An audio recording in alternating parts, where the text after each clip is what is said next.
Hey guys, we're going to look at verses 21 through 25 today in Genesis 29. It says, finally the time came for him to marry her. So 7 years pass in this little pause between verses 20 and 21. So I fulfilled my agreement, Jacob said to Laban. Now give me my wife so I can sleep with her. So Laban invited everyone in the neighborhood and prepared a wedding feast. But that night when it was dark, Laban took Leah to Jacob and he slept with her. Laban had given Leah a servant, Zilpah, to be her maid. But when Jacob woke up in the morning, it was Leah.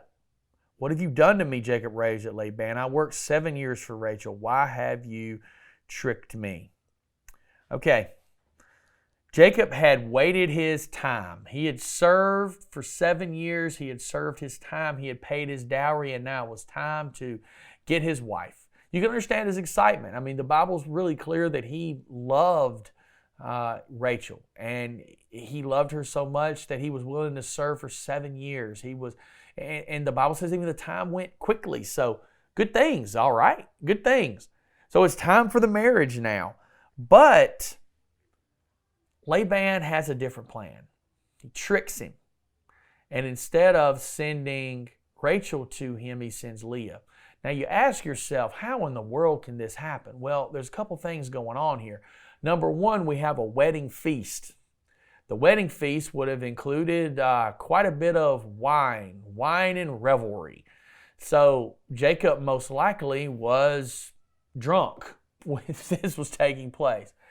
Number two, the Bible's really clear, it was night, all right?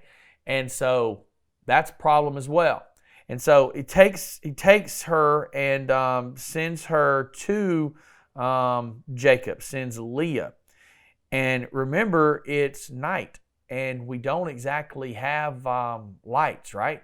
We're not flipping on the electricity. So she also would have been veiled from head to toe. If Jacob is already in the room or in the tent, she is sent into him. He is already inebriated, and it's pitch dark. You can see how mistakes could be made here. Now, this is the consummation of the wedding. There wasn't necessarily the ceremony type situation like we think of today. They would have had a big feast. And in some instances, this wedding celebration could have lasted as long as a week. At the end of that time, the bride is sent into the honeymoon suite, and the marriage is consummated.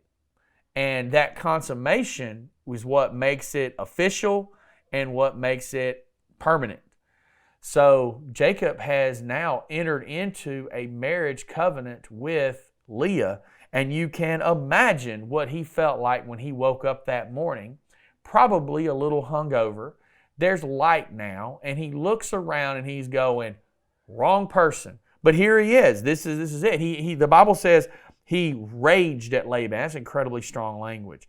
Why have you tricked me, he said. Well, there's a lot of reasons he was tricked, and we'll dig into those tomorrow.